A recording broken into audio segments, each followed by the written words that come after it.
یہ سب کچھ اسی لیے ہو رہا ہے کہ اس ملک کی سلامتی کو داؤ پر لگایا جائے. میں نے کہا تھا کہ سوچئے کہ کہیں ایسا تو نہیں کہ عمران اس ملک کا گورباچوف ثابت ہو. یہ ملک جس تیزی کے ساتھ تنزلی کی طرف جا رہا ہے،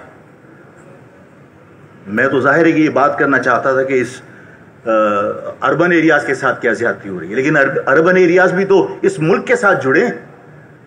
اس ملک کی سلامتی ہی اگر خطرے میں ہو تو میں اربن ایریاز کے مسائل پر کہاں ڈسکس کروں. ایسا نہیں ہے کہ اس پہ دل نہیں دکھتا.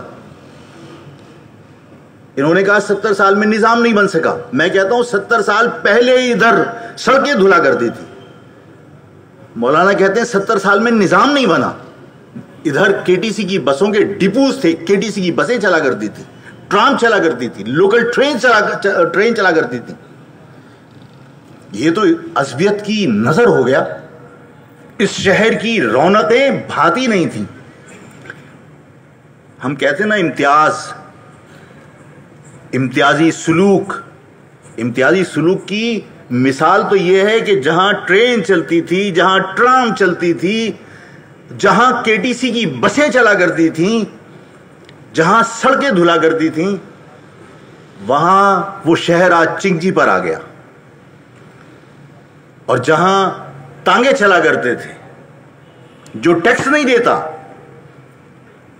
بقول ایک صحافی کے لیاقت آباد کی سپر مارکیٹ جتنا ٹیکس دیتی ہے اتنا لاہور پورا شہر ٹیکس نہیں دیتا.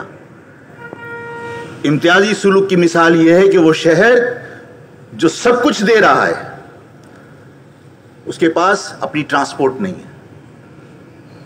وہ شہر جہاں سب کچھ تھا وہ تباہ ہو رہا ہے.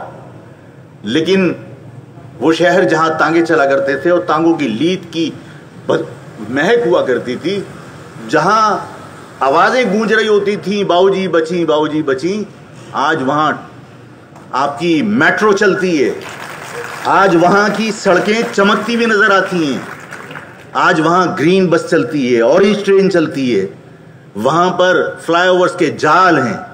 اس شہر کی خوبصورتی بچانے کے لیے کھانے کو پیسے نہیں ہیں، ویکسین لینے کے لیے پیسے نہیں ہیں. اس لاہور شہر کو بچانے کے لیے عمران خان کا اسٹیٹمنٹ ریکارڈ پر موجود ہے کہ میں نے جو 5,000 ارب سے راوی کے برابر میں ایک شہر بسانے کی منصوبہ بندی کی ہے اور جس کے لیے میں نے پیسے سینکشن کیے ہیں، وہ اس لیے کہ میں لاہور کو کراچی کی طرح تباہ ہوتے ہوئے نہیں دیکھ سکتا.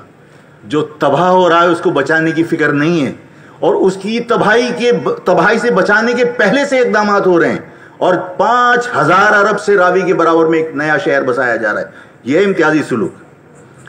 اور حضرت نے جس طرح بات کی، میں جو گفتگو ہو ممکن ہے کہ انکوہیرنٹ ہو، ترتیب میں نہ ہو، لیکن جو مجھے یاد آتا رہے گا میں بتاتا رہوں گا. اس لیے کہ چوٹ یہاں لگتی ہے جب کوئی کہتا ہے کہ ہماری مائیں بہنیں خدا نہ کرے کسی بھی مجبوری کی وجہ سے کسی غلط کام میں ملوث ہو. جس قوم کی مائیں، جس قوم کی بہنیں تحریک پاکستان میں اپنی عزتیں بچانے کے لیے کنوؤں کے منہ بھر دیں،